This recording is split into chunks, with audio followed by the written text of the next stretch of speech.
por la tarde en esta escuela de padres que la va a ofrecer, la va a presentar Mamen, que es la optometrista de la unidad infantil. Para los que no nos conocéis, que sí sé que hay alguno entre los asistentes que nos conocen, pero bueno, para los que no nos conocéis, comentaros que el IRF La Salle es un centro de rehabilitación que atiende a diferentes tipos de poblaciones. Está dividido en diferentes unidades. Está pues, la unidad de traumatología, la unidad de daño neurológico, unidad de cardiología, de salud mental, y está la unidad de infantil y adolescencia, desde la que hacemos esta escuela de padres, ¿vale? Solemos hacer escuelas de padres pues cada 2 o 3 meses en función del tema a tratar, de la disponibilidad nuestra. Y nada, pues en esta ocasión le toca a Mamen pues eso, desde la parte de optometría, pues bien, nos va a hablar sobre los problemas visuales que pueden producir o acompañar problemas académicos o dificultades a nivel de aprendizaje, ¿vale? Entonces, bueno, pues le doy paso a Mamen, ella se presenta y os expone el tema. Como os enviamos en el correo, podéis preguntar dudas, cualquier cosa que necesitéis. Si preferimos que lo hagáis que se haga al final de la presentación, pero si bueno, en algún momento queréis abrir el micrófono y preguntarle, pues también puede ser, ¿vale? Así es que nada, os dejo con Mamen. Espero que lo aprovecháis, que os sea y os resulte interesante. Y nada, agradeceros de nuevo la asistencia. Muchas gracias. Hola, muy buenas tardes a todos. También agradecer que estéis aquí un viernes por la tarde a estas horas, dedicando un poquito de tiempo a informaros de la optometría. Pues me llamo Carmen de la Cruz Rodríguez, soy optometrista y me ocupo del servicio de optometría de la unidad de infantil que os acaba de presentar Raquel. Estoy especializada fundamentalmente en visión binocular, en terapia y rehabilitación visual de todas las edades, pero fundamentalmente me apasiona la optometría dedicada a los más pequeños, ¿no? Porque es la que más satisfacciones me da, porque es donde veo que puedo ayudar a los niños que vienen con dificultades y a muchos de ellos pues les cambia la vida, ¿no? Como os ha dicho Raquel, las preguntas las podéis hacer directamente en el chat y bueno, los que nos queráis preguntar en abierto, tenéis ahí a vuestra disposición mi dirección de correo electrónico para lo que necesitéis, si me queréis hacer cualquier consulta o para los que luego vais a ver esta charla en diferido, pues me podéis pasar todas las cuestiones que necesitéis al correo. Y yo pues os las iré preguntando, os las iré respondiendo a medida que pueda, ¿vale? Vamos a hablar un poco sobre los problemas de rendimiento visual, ¿no? Algunas casuísticas que yo creo que nos pueden pasar a muchos de nosotros. También voy a intentar explicaros un poco la diferencia de qué es un problema de aprendizaje y qué es un problema de rendimiento, porque a veces se confunde y se crea aquí una pequeña controversia.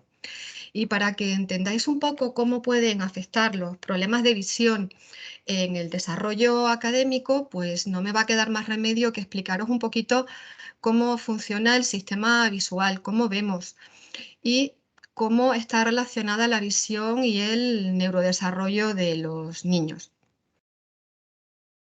También hablaré un poco de la lectoescritura, que me parece que es la base de todo aprendizaje, y empezaremos ya a entrar en materia y a hablar de las herramientas visuales que necesitamos para que el rendimiento académico sea el adecuado.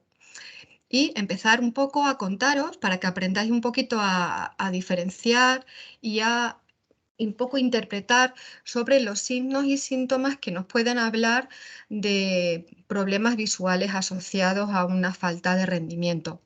Y bueno, en la medida de lo posible os daré alguna solución que podáis llevar a cabo y algunas recomendaciones en cuanto a salud visual. Bueno, pues ya entro un poco en materia y bueno, pues dadas las alturas del curso, estamos ya en el mes de mayo con el curso a punto de acabar y ya centrados en los exámenes finales que llegarán en breve, en que nos den las notas y en obtener ya la recompensa a todo el esfuerzo que hemos hecho todos, padres, maestros, profesionales, y que este verano las circunstancias de la pandemia nos dejen disfrutar como nos merecemos sin sobresaltos, ¿no? Entonces, yo no sé si a vosotros os ha pasado, ¿no? A mí, personalmente, como madre, sí que me ha pasado el tenerme que enfrentar a la preparación de un examen con mis hijos. Les he dedicado horas a preparar el examen, he hecho esquemas, he hecho resúmenes, les he dado reglas mnemotécnicas para que no se olviden de nada, me he inventado una historia para que no se olvidaran y relacionaran conceptos. Y bueno, pues la mañana del examen, durante el desayuno, hemos estado repasando, camino del colegio también. Y cuando los he dejado en la puerta del colegio, he dicho, va a ser el examen fenomenal, vamos, un 8 seguro como poco. Y resulta que a veces me llevaba la sorpresa de que cuando llegaban los resultados de ese examen, pues las notas no estaban acordes al esfuerzo que habían hecho, ¿no? Y yo me preguntaba muchas veces, pues, ¿qué ha pasado, no? Si se lo sabía todo, ¿no? Y es que para tener un buen rendimiento académico, pues no solamente sirve con estudiar mucho y muchas horas, ¿no? Necesitamos poner en juego un montón de habilidades cognitivas. Los niños tienen que aprender a relacionar todo lo que han estudiado con lo que le preguntan. Tienen que saber contestar la pregunta aunque el enunciado no tenga nada que ver con el enunciado del texto que ellos leyeron en su libro. Tienen que aprender a expresar o interpretar un diagrama, aunque el orden de ese diagrama no sea el mismo en el que ellos lo estudiaron. Saber resolver un problema de matemáticas entendiendo qué es lo que le pregunta el enunciado del problema, porque si no, difícilmente, ¿no?, van a saber resolverlo. Yo, a lo largo de todos estos años, a veces me han llegado niños que se les etiquetaba de vagos o de perezosos. Y bueno, y además eran unos niños inquietos, molestosos en clase. Y bueno, al final, después de un abordaje y un buen diagnóstico, había un problema visual sin diagnosticar, y cuando le hemos dado la oportunidad de desarrollar todo su potencial, son niños a los que les hemos ayudado a despegar y han volado, ¿no? Y esto solamente lo podemos hacer, ayudar a los niños si conocemos su problemática. Si hay un problema que no conocemos y no sabemos identificar, difícilmente les podremos ayudar. Yo creo que a todos nos ocurre algo parecido a lo que vemos en las imágenes, ¿no? A lo largo del día, como tenemos mucha demanda visual, nuestra forma de trabajar ha cambiado, nuestra forma de estudiar ha cambiado. La pandemia ha venido para acelerar un poco un proceso en el que yo creo que todavía no estábamos totalmente adaptados. Y a lo largo del día, pues se nos va poniendo ahí un pequeño dolor de cabeza, notamos tirantez en los ojos, me pongo las gafas, me las quito. No hablo del dolor de cabeza de una jaqueca o de una migraña que tenemos por un problema neurológico o alguna patología. Hablo de ese dolor de cabeza que va a lo largo del día haciéndose cada vez más agudo, ¿no? Que además tengo sensación de picor, de sequedad. A los niños también les pasa. Lo que pasa es que muchas veces los niños no nos lo dicen. A veces les cuesta transmitir un poco sus sentimientos. Y bueno, podemos pensar que es normal, que estamos cansados, que llevamos 8 horas trabajando, que además del trabajo tenemos que atender mil cosas del día a día, ¿no? De la familia o de la casa. Y bueno, yo os invito por un momento pensar un poco en abierto y pensar si esta sintomatología nos pudiera estar avisando de algo. Incluso algunos me podéis decir que sí y habéis hecho una revisión visual y os han dicho bueno, que tranquilos, que está todo fenomenal.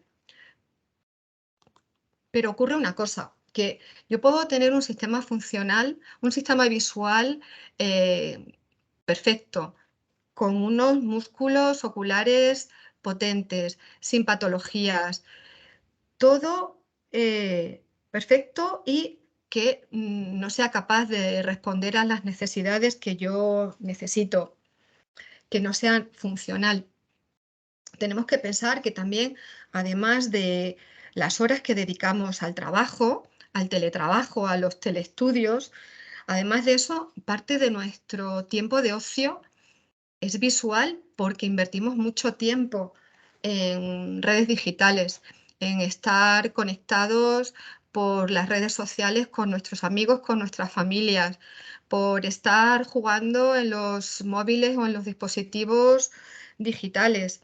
Entonces, realmente no sé hasta qué punto nuestro sistema visual a veces no lo estamos sometiendo a un sobreesfuerzo. Pero bueno, la vida es así, nos tenemos que adaptar y estas son las circunstancias.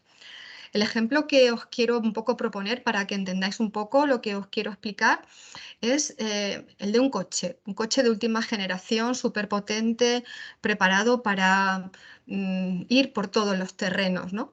Y ese coche de repente tiene una rueda pinchada. Pues ese pequeñito problema de una rueda pinchada pues va a hacer que ese coche no pueda desarrollar su potencia. Y estamos hablando de una rueda pinchada, estamos hablando de una cosa que tiene una solución relativamente fácil y sencilla. No estamos hablando de un motor, de un cambio de motor.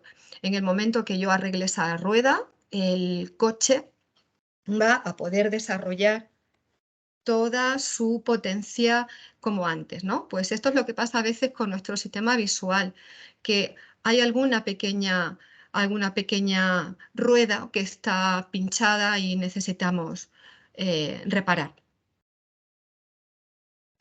En estos años de la pandemia se han hecho pocos estudios. Ahora en breve van a salir varios y muy buenos, pero bueno, justo este de la Asociación Visión y Vida se hizo en el 2019.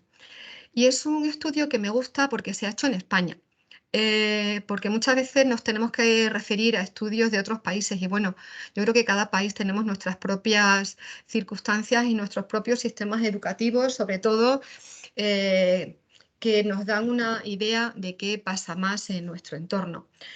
Es una campaña que llevaba por título Ver para aprender y se hizo en colegios a nivel nacional, en colaboración con centros ópticos y centros de optometría, donde se les pasaba a los niños una serie de pruebas estandarizadas, a todos los niños las mismas.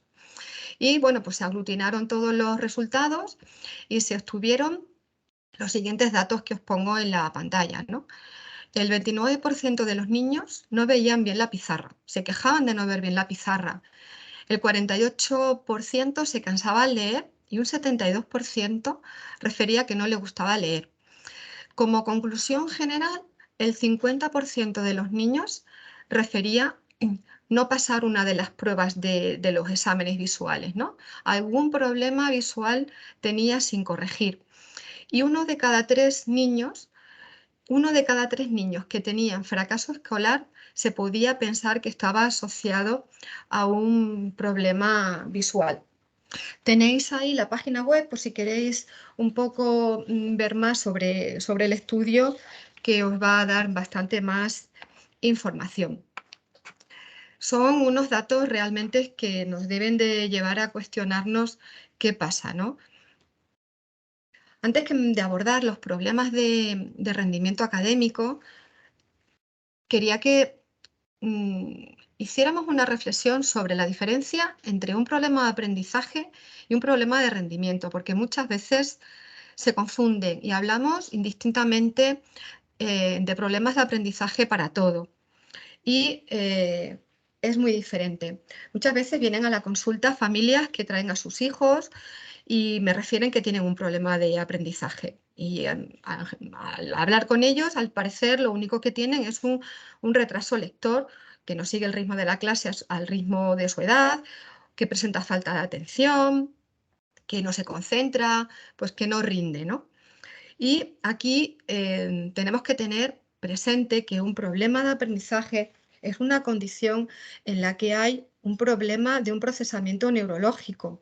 Estamos hablando de dislexia, trastornos de atención con hiperactividad o sin ella, discalculia, los trastornos de espectro autista.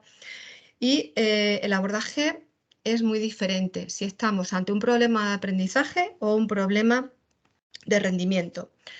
La casuística de un problema de aprendizaje es mucha y muy variada. La visión puede ser una de ellas, pero no es la única. La visión no es la responsable, no es la única causa de los problemas de aprendizaje, pero sí que es cierto que los últimos estudios nos dicen que 1 de cada 3 niños que tienen problemas de aprendizaje tienen un problema visual. ¿Qué es lo que ocurre? Que muchos signos, síntomas asociados a los problemas de aprendizaje son muy parecidos a los causados por problemas de visión.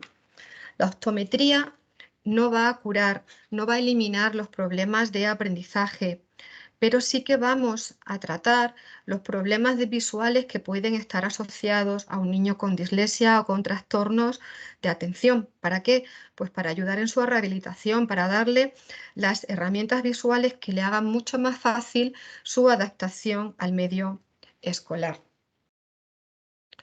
¿Qué es importante para esto? Pues muy buen diagnóstico, hacer un abordaje interdisciplinar y plantear un buen tratamiento. Y si os fijáis, para mí el abordaje tiene que ser interdisciplinar. ¿Por qué?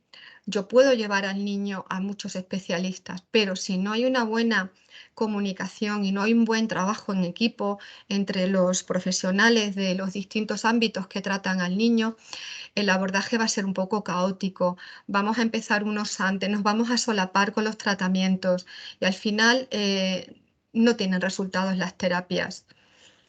En el centro tenemos la suerte de trabajar puerta con puerta, ¿no? Tenemos a terapeutas, tenemos a logopedas trabajando de mano a mano con nosotros, con los optometristas, con lo cual nos permite hacer un abordaje mucho más completo de los niños. Nos permite en las reuniones de equipo plantear cómo vamos a intervenir, quién interviene primero, si es necesario intervenir unos antes que otros y de esta manera conseguimos mejores resultados y resultados más tempranos. Y esto es muy importante porque muchas veces cuando los niños vienen con un problema de aprendizaje o un problema de rendimiento, vienen con un poco de autoestima baja. Ellos, aunque muchas veces no lo manifiestan, se notan diferentes al resto de los niños de su clase. Cuando los sacan a leer delante de sus compañeros, ellos ven que leen peor que ellos, son realmente conscientes. Entonces, cuando intervenimos a la vez y los niños mejoran, ellos se ven mejorar. Y esto hace que los niños se impliquen mucho más en las terapias y conseguimos unos resultados mucho más rápidos y mucho más estables y duraderos. Por tanto, como os decía, no me queda más remedio que contaros un poquito cómo es la visión, porque la mayoría pensáis en la visión como en la vista, ¿no? Hemos llevado al niño y le han puesto una carta llena de letras, nos han dicho que está todo fenomenal y salimos muy contentos de la consulta porque los niños leían hasta la letra más pequeñita.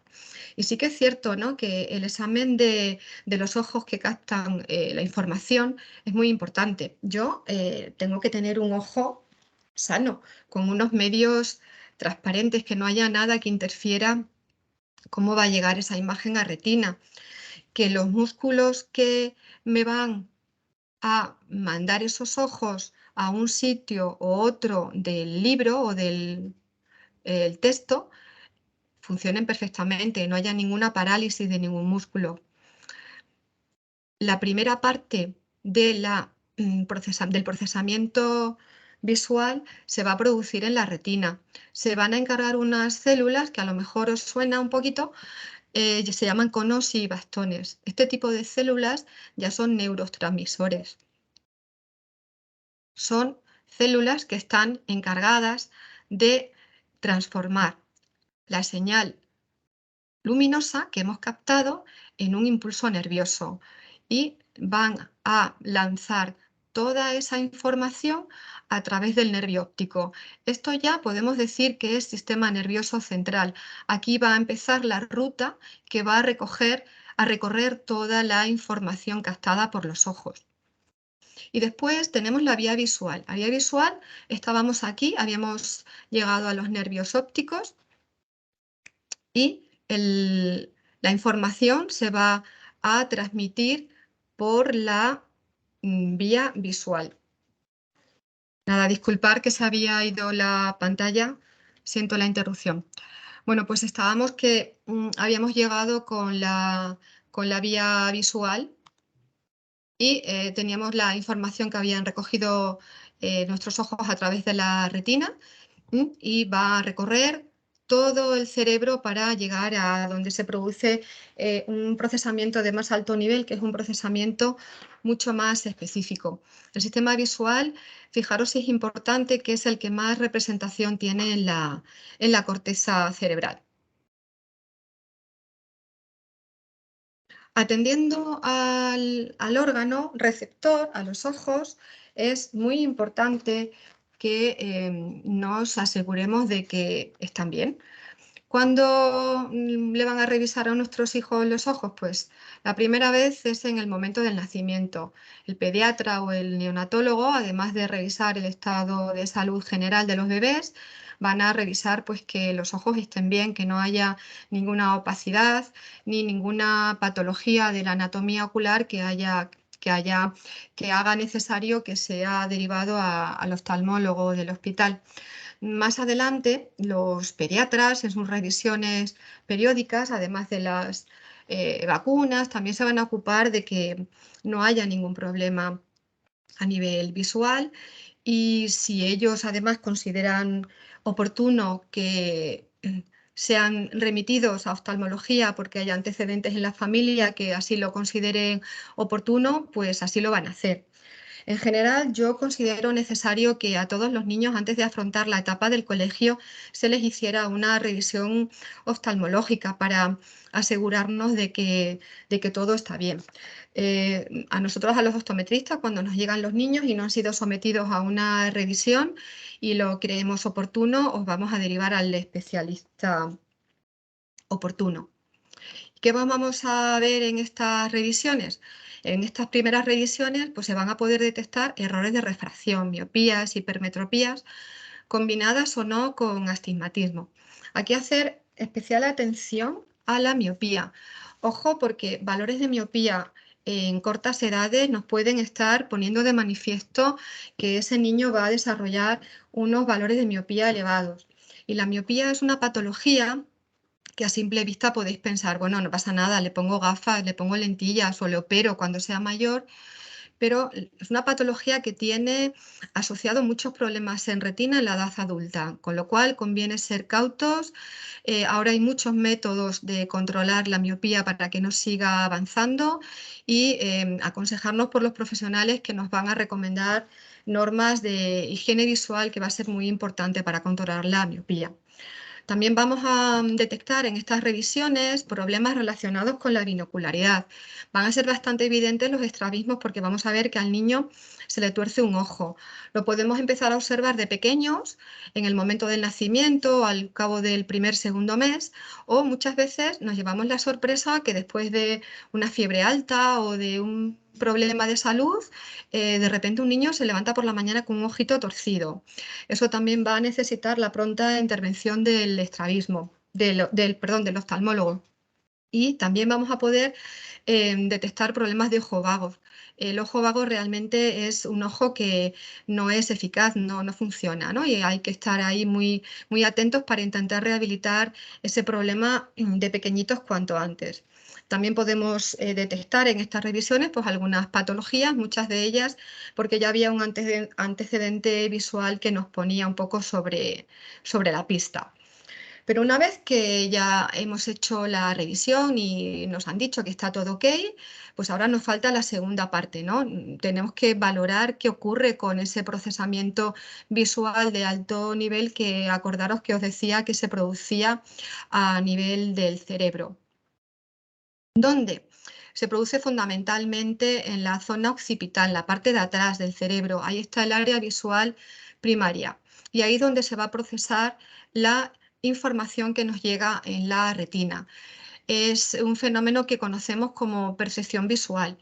De tal manera que al final pues resulta que no vemos con los ojos, sino que vemos con el cerebro. Seguro que todos conocéis las típicas ilusiones ópticas, ¿no? Que ponen de manifiesto que realmente ante una presentación de una imagen, nuestro cerebro puede hacer una representación y una adaptación, una interpretación de lo que estamos viendo. Puedo tener dibujadas dos caras y realmente lo que veo es una copa. O de entrada veo una copa y ya cuando me ponen sobre aviso veo las caras. Dos líneas que si las medimos con una regla miden exactamente lo mismo y sin embargo nos puede dar la sensación, dependiendo de dónde estén orientadas las flechas, que una es más larga que la otra. Puedo ver una gallina o puedo ver unos labios. Y esta es una curiosa, me llama mucho la atención, cómo con un fondo negro, una cuadrícula elegida a un tamaño apropiado, un punto blanco en la intersección de la cuadrícula, según miro hacia un lado o hacia otro, puedo ver puntos negros cuando en realidad no los hay, ¿no? Entonces, es un poco la forma que tenemos de interpretar la imagen que vemos con nuestro cerebro. Y además, los estudios de neurociencia nos han puesto de manifiesto que el sistema visual no va aislado, no va solo e interpreta el solo por un tubo diferente. Está puesto en relación con el resto de las áreas del cerebro, de tal manera que hay 305 vías corticales, hasta 35 áreas que están implicadas en el procesamiento visual de alto nivel. La zona parietal está encargada de la atención y la planificación motora, el lóbulo frontal de los movimientos oculares, en fin, hay muchas zonas implicadas en la visión, de tal manera que para el aprendizaje, para la cognición, necesitamos que todo esté interconectado, porque el 70 al 80% de la información que nos llega al cerebro tiene algún componente visual, con lo cual creo que para abordar los temas de rendimiento escolar y de aprendizaje, el sistema visual es un sistema a tener en cuenta. Además, hay una parte del sistema visual que está muy en contacto y muy en conexión con la ruta motora y funciona realmente como el GPS, ¿no? Realmente va a ser nuestro campo visual el que nos va a guiar, ¿no? El que nos va a decir en qué punto del espacio estamos. Terminar esta parte diciendo que considero que el sistema visual es primordial. Ya hemos visto que es mucho más que dos ojos que reciben una imagen y que aunque haya una parte del cerebro que está encargada específicamente de la visión, esta información debe estar conectada con otras áreas, con la audición, con el sistema motor, con la memoria. Y os pongo esta frase que a mí me gusta mucho de un filósofo francés, ¿no? Que decía que la visión era la manera que tenía el cerebro de tocar el mundo. Y un poco hacer otra vez el guiño a que al estar todos los sistemas interconectados es muy importante el abordaje multidisciplinar o interdisciplinar de los niños con problemas de rendimiento académico. Cuando los niños nacen, realmente es curioso que el sistema visual, siendo un sistema tan importante, que va a ser tan importante y tan presente en nuestro sistema cerebral, resulta que es de los que sale, al principio está menos desarrollado. Los bebés cuando nacen tienen fundamentalmente tres sentidos: el táctil, el propioceptivo y el vestibular, que son la base de la pirámide del aprendizaje que idearon estos señores, William y Schellenberg, donde más o menos nos iban poniendo por escalones todos los hitos del desarrollo por los que un niño tiene que pasar para conseguir unas habilidades neurológicas básicas indispensables para conseguir un buen aprendizaje académico. A nivel motor, por ejemplo, pues necesitamos que el niño consiga una buena conciencia corporal, un correcto aprendizaje de su lateralidad, un equilibrio, una buena coordinación. A nivel visual necesitamos sobre todo que las fijaciones sean muy estables, que se produzca una buena coordinación ojo-mano.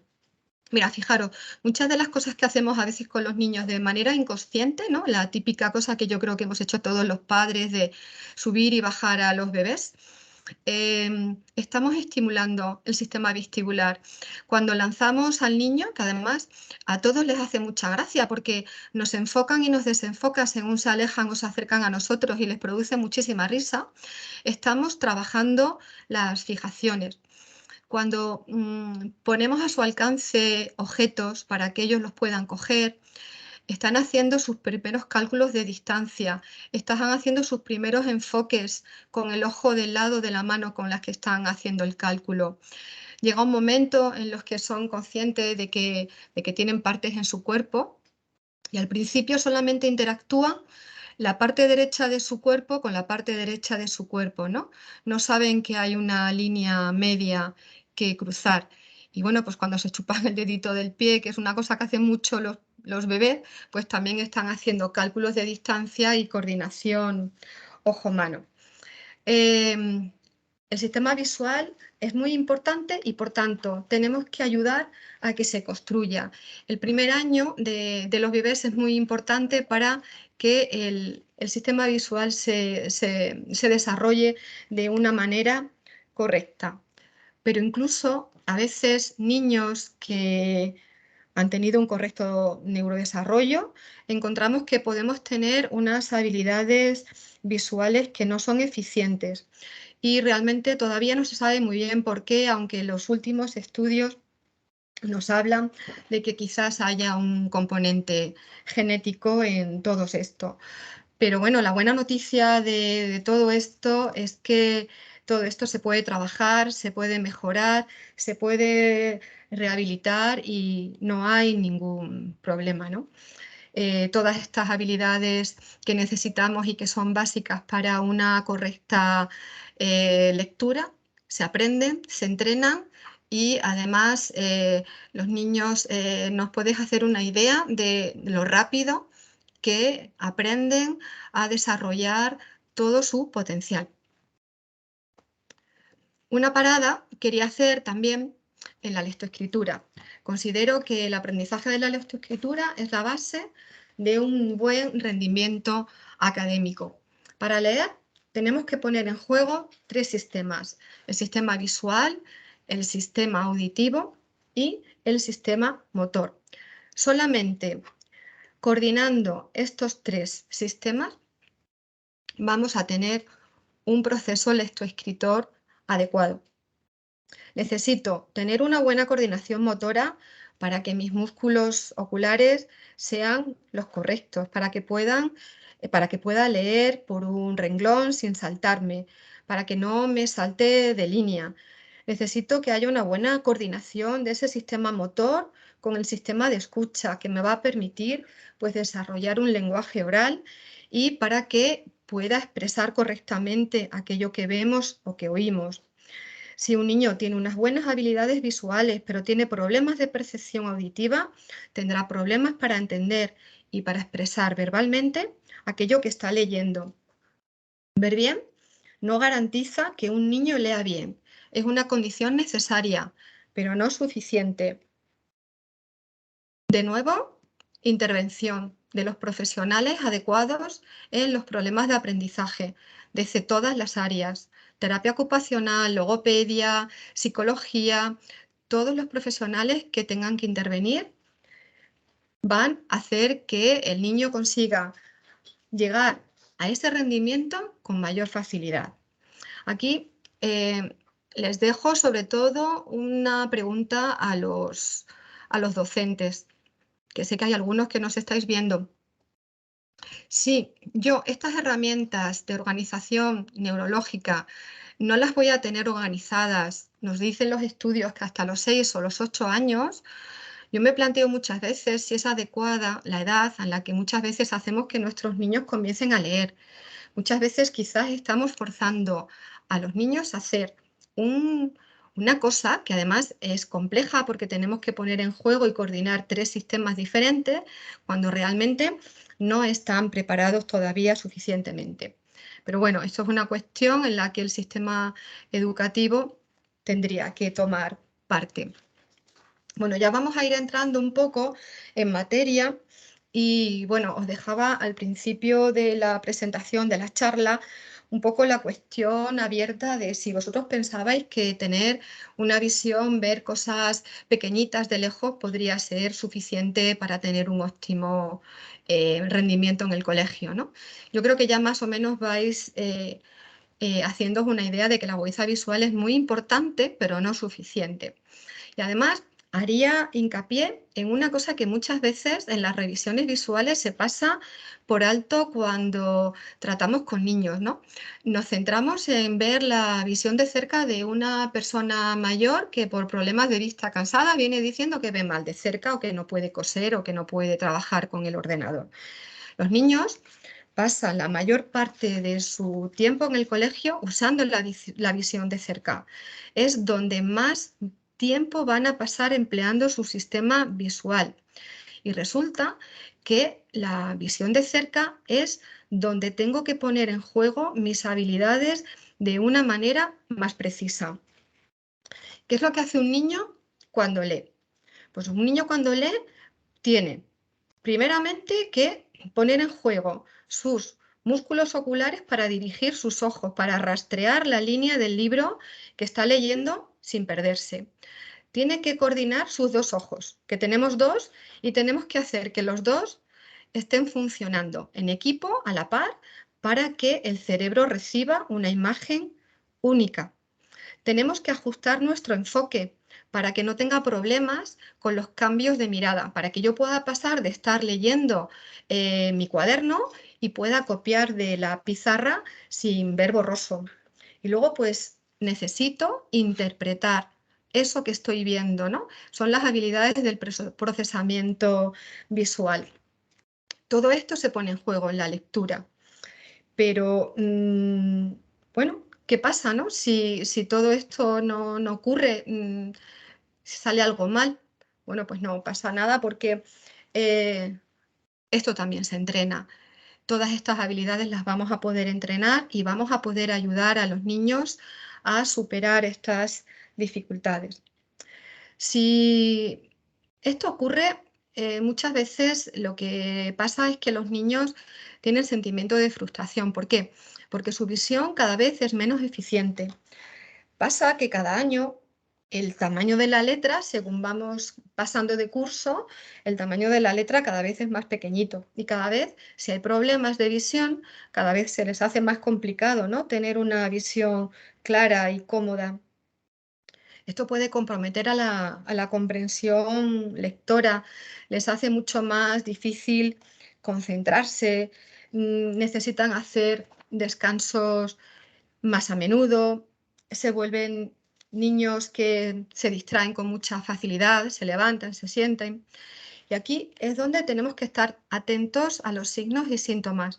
Lo que os hablaba antes, ¿no? Aquí podemos confundir realmente un problema visual con un problema de aprendizaje. ¿Por qué? Porque se van a ver comprometidos los resultados académicos, van a empezar a bajar las notas y muchos padres y los profesores empiezan a cuestionarse si puede haber una disfunción, una discapacidad, una alteración de aprendizaje cuando en algunas ocasiones el problema subyacente solamente es un problema visual. ¿Por qué ocurre esto? Pues porque los niños realmente muchas veces no saben si ven bien o mal. Ellos ven como ven, siempre han visto así y además piensan que todo el mundo ve como ellos. Nosotros los padres a veces pues no los hemos llevado incluso a que les hagan una revisión y estamos tranquilos. Los problemas de visión pues no se oyen, no se ven, no los podemos tocar. No es como un granito o una erupción que le sale, ¿no? Que puedo pensar en una alergia alimentaria, en un problema de piel y rápidamente puedo intervenir para solucionarles, ¿no?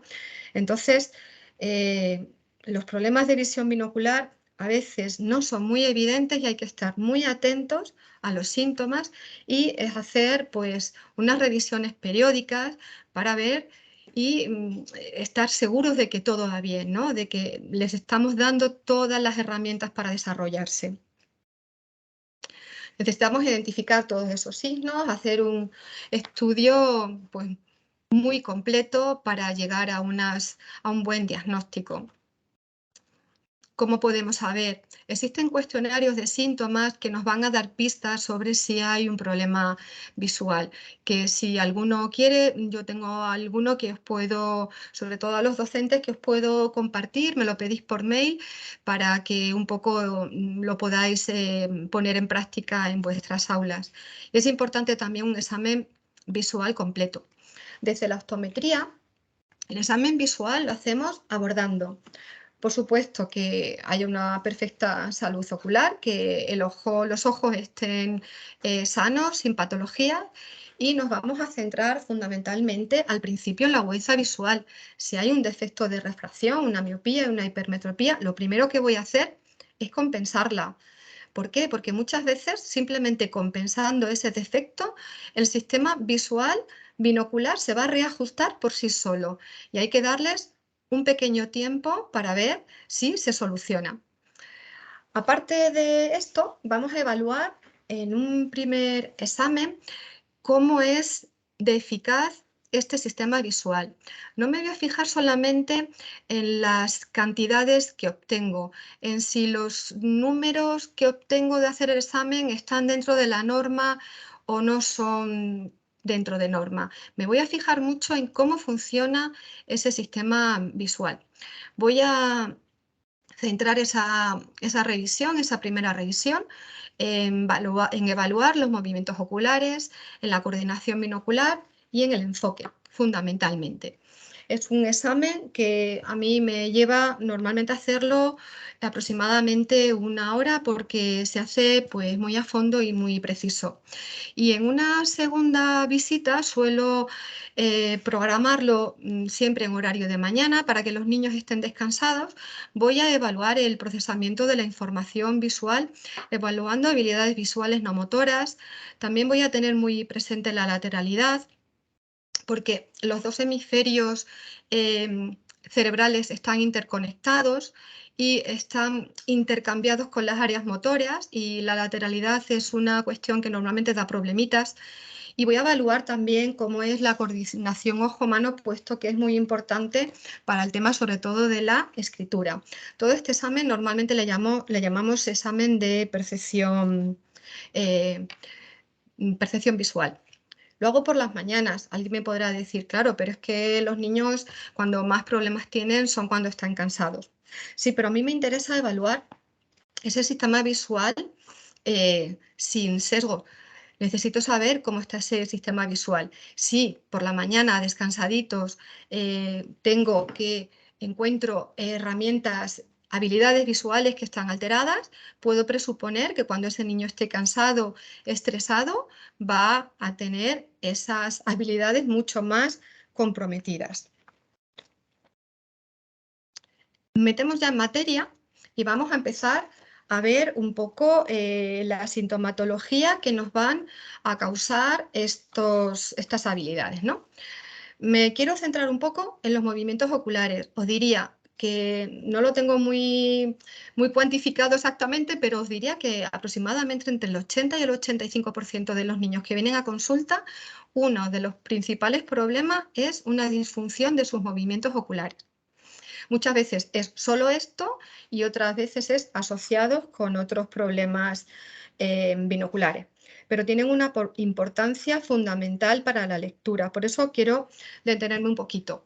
Yo para leer necesito que mis ojos hagan unos movimientos de fijación, de seguimientos y de saltos que sean muy precisos para que yo pueda ir leyendo todo el texto sin saltos y sin omisiones. Si no, me quedaré palabras y renglones por leer, con lo cual, al final, me leeré un trozo de libro y no me habré enterado absolutamente de nada, con lo cual me obliga a volver a empezar para intentar enterarme. Los movimientos de fijación son muy importantes. Os decía que son los más básicos y son el pilar sobre el cual se construyen todos los demás. La fijación hace que esa imagen que recibíamos en la retina se integre en la zona donde hay la máxima concentración de neuroreceptores, ¿no? Que se llama fóvea. Y es una buena fijación lo que nos va a dar la mejor imagen posible. Hay niños que no pueden estar manteniendo la fijación un estímulo más de 3 segundos.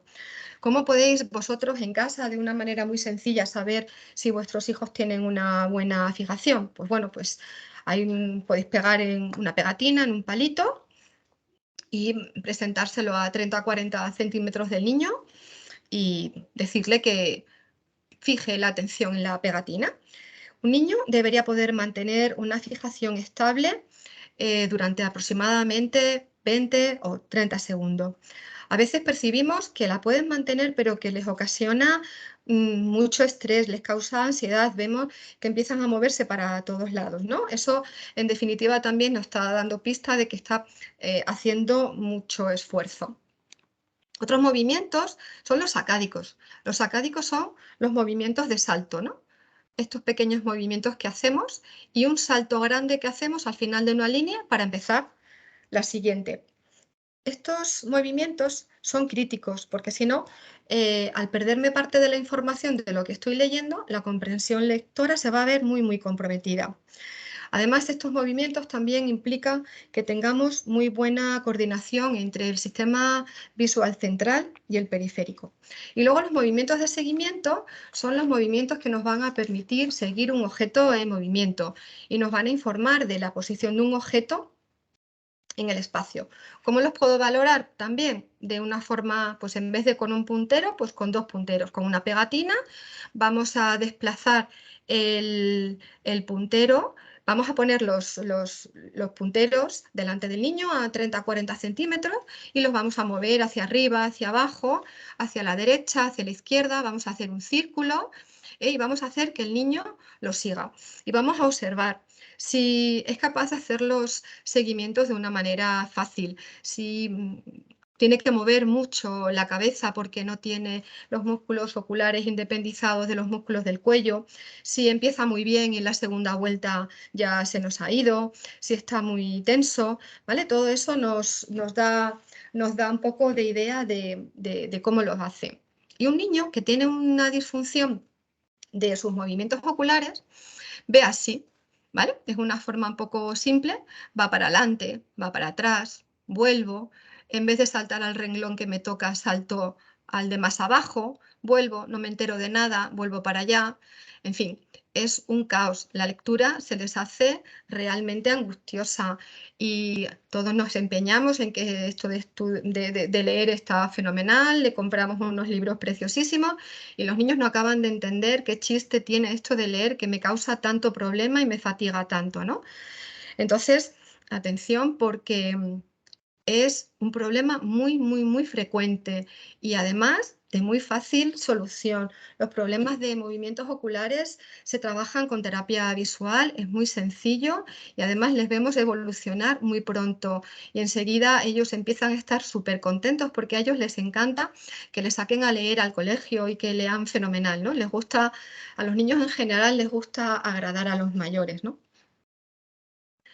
Pues otro de los, bueno, os pongo aquí un resumen de lo que podemos encontrar, ¿no? La sintomatología que podemos encontrar cuando los movimientos oculares no son buenos.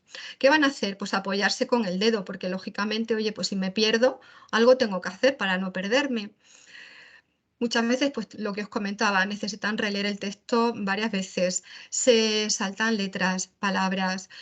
Mm, a nivel de matemáticas, a veces hacen mal las operaciones, no porque no sepan hacer la suma o la resta, sino simplemente ordenan mal, no saben ordenar unidades con unidades, no mantienen, enfrentan unidades con decenas y al final la solución de la cuenta es mala, aunque al final la operación matemática sabe hacerla. Necesitan hacer mucho movimiento de cabeza muchas veces porque no tienen esos músculos oculares muy independizados y bueno, pues esto al final lo que les produce es mucha fatiga y esto nos hace gastar energías tontamente y nos baja un montón la eficacia, ¿no? Bueno, pues nos vamos al segundo aspecto que tenemos que tener muy en cuenta en el aprendizaje y es la coordinación binocular, cómo trabajan nuestros ojos, porque tenemos dos y tenemos que hacer que se coordinen perfectamente. Tenemos que hacer que nuestro cerebro pueda fusionar las dos imágenes que le presenta cada ojo y además fusionarlas y proporcionarnos una sensación de profundidad para ver en 3D, ¿no? La estereopsis, que muchas veces no os oiréis hablar de ello. Y además da la casualidad de que coordinar nuestros ojos en cerca es mucho más complicado. Muchos niños tienen problemas de juntar los ojos cuando miran letras pequeñitas. Es una habilidad muy importante a tener en cuenta en los años de escolaridad, porque les produce mucha incomodidad, se fatigan mucho y les genera muchísima tensión. Mira, así ve un niño que tiene problemas de coordinación binocular. No sé si vosotros estaríais mucho rato leyendo, viendo borroso. ¿Qué hacen a veces los niños? Pues hacen esto, suprimen un ojo, adoptan una posición de cabeza torcida de tal manera que van a bloquear la imagen de un ojo y así, como solamente tengo un ojo, solamente tengo una imagen y bueno, parece que esto no se mueve tanto y esto que se empeñan en que haga, parece que lo puedo hacer un poquito mejor. Pero al final esto es un remedio solamente a medias, porque al bloquear esa imagen, al ojo también le supone un esfuerzo, el cerebro tiene que apagar un ojo, ¿no? Entonces, pues bueno, al final la secuencia es leen, ven doble, suprimen, se cansan, pierden la supresión, vuelven a ver doble, total, que ese es un recurso que al final les provoca un esfuerzo pues añadido. Los problemas de convergencia van a ser muy frecuentes, sobre todo niños con, frecuentemente niños con déficit de atención y problemas de trastornos con hiperactividad asociada. Son niños que no pueden mantener sus ojos en el objetivo. Son niños que apuntan a una posición más relajada, con lo cual están enfocando detrás del plano de la lectura. Entonces, les da muchos síntomas y esto es muy importante que tengamos en cuenta. ¿Cuál es la sintomatología asociada a los problemas de coordinación binocular? Parpadean en exceso. ¿Por qué? Porque es que intentan aclarar, decir, bueno, a ver si parpadeando esta cosa que tengo aquí delante se me va. El no ver nítido y el no ver claro les afecta muchísimo la concentración. Van a evitar trabajos de cerca, a no ser que sean los meramente obligatorios. No va a ser un niño que va a coger un libro por gusto. Leerá y hará de cerca lo que le obligan y lo que le dicen sus padres. La velocidad lectora va a ser baja y la compresión lectora también. Y a veces, pues eso, ¿no? Vais a ver estas posiciones, se bloquean un ojo para solamente ver con el otro y así no tener problema. A veces, como hacen un esfuerzo, pues les vemos los ojos rojos o llorosos, ¿no? Que eso también va a ser común en algunos de estos problemas.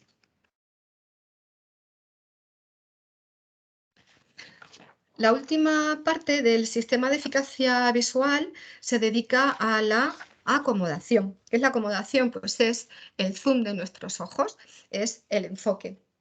Nosotros tenemos un mecanismo de enfoque que es inigualable. No hay ninguna cámara de última generación, por moderna que sea, que sea capaz de hacer unos cambios de enfoques automáticos e inconscientes de una manera tan precisa.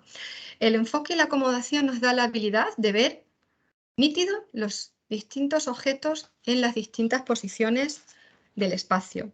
Si un niño no puede mantener el enfoque, va a tener una visión que le fluctúa, ¿no? De repente está enfocada, de repente desenfocada. Y el hacer las tareas así le van a resultar muy incómodas, ¿no? Imaginaros, ¿no? Aquí estoy haciendo zoom, pero aquí no. Entonces estoy todo el rato haciendo y deshaciendo, enfocando y desenfocando, ¿no? Sería muy complicado estar leyendo así, ¿no? Si vemos continuamente las letras moverse.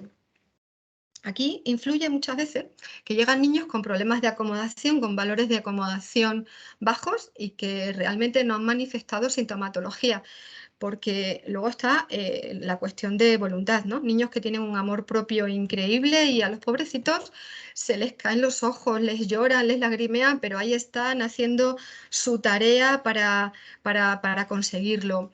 Estos niños que a lo mejor son niños muy inteligentes y con una predisposición para los estudios buenísima, están invirtiendo parte de todo su potencial en la visión. Si yo les ayudo, si yo les enseño a enfocar o si le pongo unas gafas que les enseñen, que le hagan este trabajo de enfoque, le liberaré su cerebro y su capacidad de procesar todo lo que están aprendiendo en el colegio será mucho mejor y le liberaremos un poco, ¿no? Le haremos menos fatigosa la tarea. Harán los deberes antes, acabarán antes, tendremos más tiempo para el ocio. El enfoque realmente es un sistema que vamos a poner en juego tanto para ver de lejos como para ver de cerca. Es un proceso en el que están ligados unos músculos que tiran del cristalino y que van a hacer que este cristalino se abombe, me haga un efecto de lupa y pueda leer de cerca.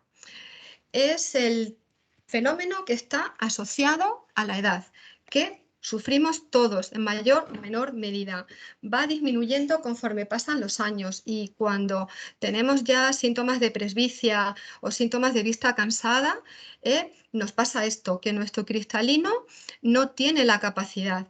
Pero bueno, en el caso de los mayores es un síntoma que está asociado a un problema de envejecimiento, ¿no? Un problema fisiológico normal. En el caso de un niño, no. Un niño tiene que tener una capacidad de acomodar suficiente y de enfocar lo suficiente para mantener un texto claro el tiempo que necesite. ¿Y qué sintomatología vamos a ver en estos niños? Pues se van a quejar de vista cansada y borrosa durante la lectura, ¿no? Pues como nosotros cuando tenemos presbicia. También van a intentar parpadear mucho, porque intentan de alguna manera limpiarse los ojos y ver si se le va yéndose esa lágrima que producen, ven mejor. A veces, ojo con esto, son capaces de mantener la acomodación en cerca, se producen espasmos de acomodación y ven borroso después de leer mucho tiempo en cerca. Son los típicos niños que se quejan de que ven mal la pizarra por la tarde. Y si los llevamos a un especialista de la visión que no tenga en cuenta la acomodación, van a comportarse como miopes. Así que ojo con esas miopías incipientes que muchas veces les ponemos gafas que ya luego no podremos quitar y realmente lo que estaba detrás de todo esto es un problema de relajación de la acomodación. No sabían relajar, habían enfocado sus ojos en cerca y no sabían enfocar sus ojos en lejos y están viendo la pizarra borrosa y nos parecen falsos miopes.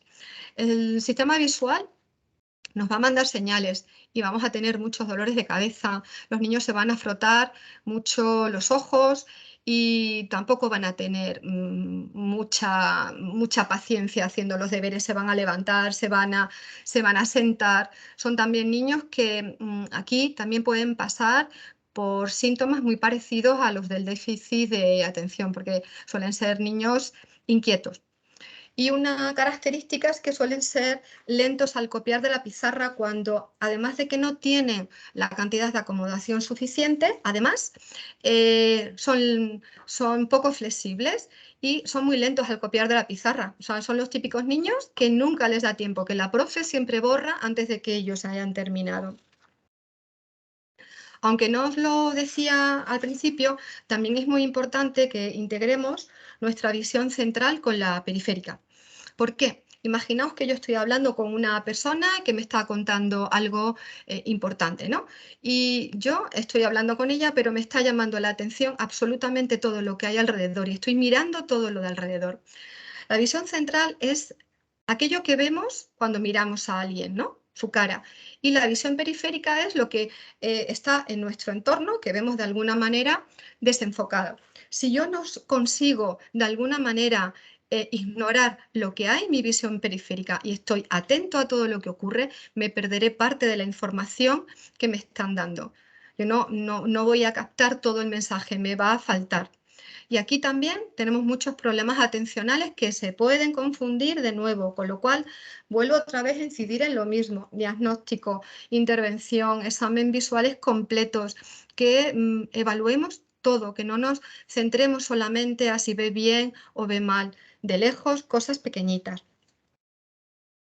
Y la última parte, para completar el puzzle, ¿no? Hemos evaluado el sistema visual desde el enfoque puramente optométrico. Nos falta la percepción visual, aquella percepción que se hace en el cerebro, se interpreta en relación con el resto de las áreas visuales y que nos va a rellenar todo el puzzle, ¿no? Estamos hablando de discriminación, de memoria visual, figura fondo, constancia de forma, que son muy importantes. Nos van a ayudar a discriminar, a identificar y a reconocer todo lo que pasa en nuestro entorno y aprender a recordar aquello, todo lo que el sistema visual percibe. Es muy importante, sobre todo en las primeras fases de la lectura, ya que es sobre todo fundamental para el reconocimiento de las letras. La discriminación visual nos va a permitir diferenciar una B de una D, una A y una O, cuando realmente la diferencia entre una A y una O es un pequeño palito, ¿no? La diferencia entre un cuadrado y un rectángulo es una línea más larga que otra. La memoria visual va a ser fundamental para las faltas de ortografía. Yo tengo que recordar que una determinada palabra se escribía con H o sin H. La memoria visual también tengo que tenerla en una secuencia lógica, porque necesito que una fórmula matemática sea un determinado orden, no solamente acordarme de los componentes de la fórmula, sino la fórmula matemática no funciona. ¿Qué más cosas tenemos que tener en cuenta? Pues la constancia de forma. La constancia de forma nos va a permitir identificar una misma letra escrita en diferentes formatos, en itálica, en cursiva, en mayúscula, en minúscula. La constancia de forma, sobre todo, se da mucho en niños que confunden palabras que tienen principios y finales similares, que a veces lo que hacen cuando están leyendo es que se inventan. Y dices, pero si esto no lo pone aquí, ¿qué me estás contando? Y es que solamente han leído una parte de la palabra. ¿Qué otras cosas vamos a tener en cuenta en el examen de percepción visual? La figura fondo. La figura fondo es muy importante, sobre todo ya en cursos más mayores, porque nos va a permitir extraer qué información es la más relevante de un texto para hacer, por ejemplo, un resumen. Me va a permitir centrar la atención en un objeto concreto, aunque cambie el fondo. Me va a permitir encontrar una cosa de la que me están preguntando en una página del libro y me va a dar rapidez a la hora de buscar algo. Por ejemplo, me va a permitir comprender el enunciado de un problema de matemáticas para poderlo resolver adecuadamente. Las relaciones visoespaciales son también cruciales, ¿no? Porque son los típicos problemas que tienen muchas veces los niños de no saber interpretar si estamos ante una B o estamos ante una D, cuando la única diferencia es si la barriguita de la B está a la derecha o la barriguita de la D está a la izquierda. Yo no sé qué tal andáis vosotros de orientación espacial, ¿no? Lo podemos ver en la vida diaria, pues bueno, ordenar el maletero de un coche hay gente súper eficaz que es capaz de hacer un Tetris con todas las maletas y cabe todo, y otros pues somos un desastre, ¿no? La capacidad de orientarnos por un mapa o por un callejero, pues a veces se nos ve un poco limitada porque no tenemos una buena orientación visoespacial. Es muy importante para los niños que integren conceptos como derecha, izquierda, arriba, abajo, delante, detrás. Ellos tienen que saber cómo están orientados ellos mismos para luego saber cómo están orientados los objetos en el exterior. Niños con problemas de lectura, es muy normal que además veamos que tienen muchos problemas de visión espacial. Yo es uno de los procedimientos que incluyo prácticamente en todos los tratamientos de terapia visual, ¿no? Porque si no lo tienen mal adquirido, muchas veces lo que han hecho es que se han buscado recursos, se miran la pulsera para saber si la izquierda o la derecha, o hacen el gesto con la mano derecha como de estar comiendo para reforzarse, pero no lo tienen integrado, no lo tienen automatizado y es súper importante. La sintomatología de los problemas de las habilidades de percepción son muchísimas. Os pongo unas poquitas, como las faltas de ortografía que hablaba antes, problemas de que invierten letras, copian mal. Son niños que muchas veces necesitan mucha demanda de los padres porque hacen un mal cerramiento visual, no son capaces de completar la información con una parte dada, ¿no? Y necesitan que los padres les pongan muchos ejemplos y les den todo como muy mascaditos para que ellos tengan un conocimiento de lo que les estamos contando, ¿no? Con lo cual son niños poco independientes. A veces, pues lo que os hablaba, ¿no? Les cuesta sacar de un texto, de lo que se tienen que aprender para una lección, lo que es importante y lo que no es, ¿no?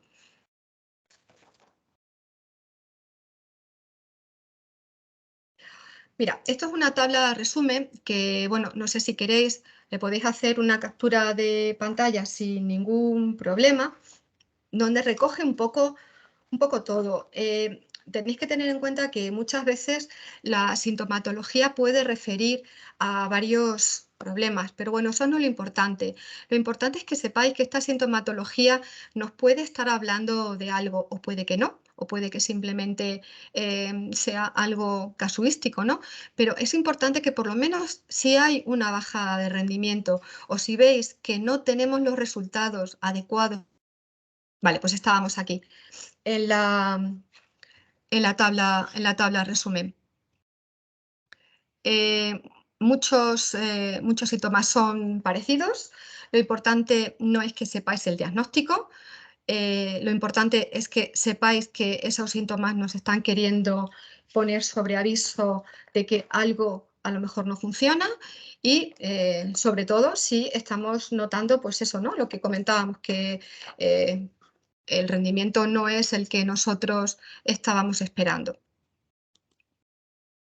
¿Qué pretendemos? Bueno, pues pretendemos rellenar todos los huecos, que el sistema visual sea el adecuado y sobre todo que sea confortable, que me permita hacer todas mis tareas de una forma cómoda, sin esfuerzo y que sea estable, que sea continua todos los días, no que si un día y otro día no, porque un sistema visual eficaz nos va a ayudar a mantener esa atención visual tan necesaria en todas las tareas del día a día. Y desde la optometría, ¿cómo os podemos ayudar? Bueno, pues muchas veces con una prescripción, que lo podemos hacer en forma de gafas, lentillas, a veces también acompañamos de prismas o filtros si estamos ante problemas de baja visión, y con terapia visual. Optométrica, si solamente hay habilidades optométricas en que intervienen, o optométrica y perceptual, si además hay problemas perceptuales. Quiero deciros que los niños evolucionan con una rapidez increíble, suelen estar muy motivados, les encanta venir a terapia, se lo pasan bien y son muy agradecidos porque enseguida empezamos a ver resultados muy positivos y eso a mí me da mucha satisfacción y por eso estoy aquí. Como todo problema de salud, es muy importante la prevención, ¿no? Entonces, os haría de nuevo hincapié en revisiones, revisiones y revisiones. Desde pequeñitos, que pongamos a los niños en el suelo a explorar el mundo, que les hagamos participar de juegos donde pongamos en coordinación pues todos los sistemas que os hablaba, ¿no? El motor, el equilibrio, pues juegos de siempre, que recuperemos un poco esos juegos de toda la vida que de una manera pues un poco inconsciente están haciendo muchas habilidades de coordinación, de cálculo de distancia, el sistema propioceptivo. Estarán los niños al aire libre, no en casa encerrados con los dispositivos digitales. Atención especial a los dispositivos digitales. Yo considero que un niño de menos de 3 años no debería tener un dispositivo digital para pasar horas jugando. Son ojos inmaduros. El sistema visual, ya habéis visto que es muy frágil al principio, no está totalmente construido. La luz azul que emiten los dispositivos digitales, hay muchos estudios y todos nos dicen que muy buena no es. La miopía. La miopía, atención, el uso excesivo de dispositivos digitales en condiciones de mala iluminación muy cerca de los ojos va a ser un detonante de la miopía, y la miopía va a ser una pandemia del siglo actual porque va a ritmos insospechados. El pasar los niños al aire libre. Esto hay estudios que evidencian que la exposición a la luz solar hace que la miopía avance menos. Muy importante, al menos 2 horas diarias. No significa que saquemos a los niños al patio como a las plantas, pero bueno, que favorezcamos actividades al aire libre, si no, pues con deportes o juegos de pelota, y que hagamos que estén más al exterior. Luego también hay muchos juegos de mesa que nos trabajan de una manera muy lúdica y muy divertida todas las habilidades visuales. Yo lo utilizo mucho en consulta, adapto los juegos a los procedimientos que a mí me interesa para que trabajen, pero les gustan un montón, y sobre todo a los niños les gusta mucho que juguemos con ellos, que les dediquemos mucho tiempo. Y bueno, pues nada más, os vuelvo a dejar mi dirección de correo electrónico por si queréis plantearme alguna cuestión, y nada más, mil gracias por haber aguantado esta charla, y estoy a vuestra disposición en La Salle para lo que podáis necesitar. Un saludo. Si queréis hacer alguna pregunta por el chat, es el momento.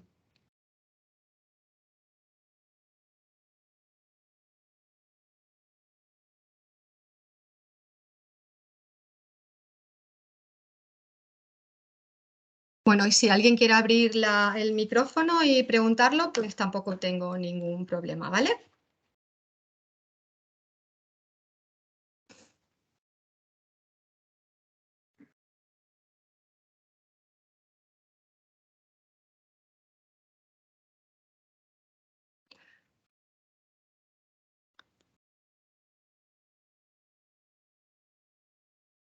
Me pregunta Natalia que hasta qué edad la terapia es adecuada. Pues no hay edad, o sea, la terapia visual se puede hacer de pequeños y de mayores sin ningún problema, porque como ya habéis visto, la visión no deja de ser un proceso cerebral y el cerebro es plástico. Sí que es cierto que la plasticidad cerebral es mayor de pequeños, entonces el empezar de pequeños quizás responden antes. Pero bueno, sí y no, porque mira, hay algunos procedimientos que necesitamos que los niños sean un poquito más mayores para que entiendan cómo tienen que efectuar el procedimiento que yo les pido, ¿no? Entonces, hay algunos procedimientos que necesito que sean un poquito más mayores. Luego las personas mayores muchas veces están muy implicadas en la terapia y le ponen mucho interés, ¿no? Yo tengo alguna paciente ya de 20 y muchos y la verdad es que estamos consiguiendo unos resultados increíbles porque ya está ahí a full, ¿no? Con la terapia, porque además se nota avanzar y está muy motivada. Entonces, pues bueno, no hay edad, ¿eh? Podemos empezar. La más pequeñita que tengo tiene ahora mismo 4 y bueno, tengo también adultos, o sea que no hay edad. No sé si alguna cosa más os entra la duda, si no, pues en el mail estoy a vuestra disposición. Muchas gracias a vosotros, ha sido un placer teneros y bueno, espero que me contactéis si tenéis alguna duda, porque para eso siempre voy a estar disponible.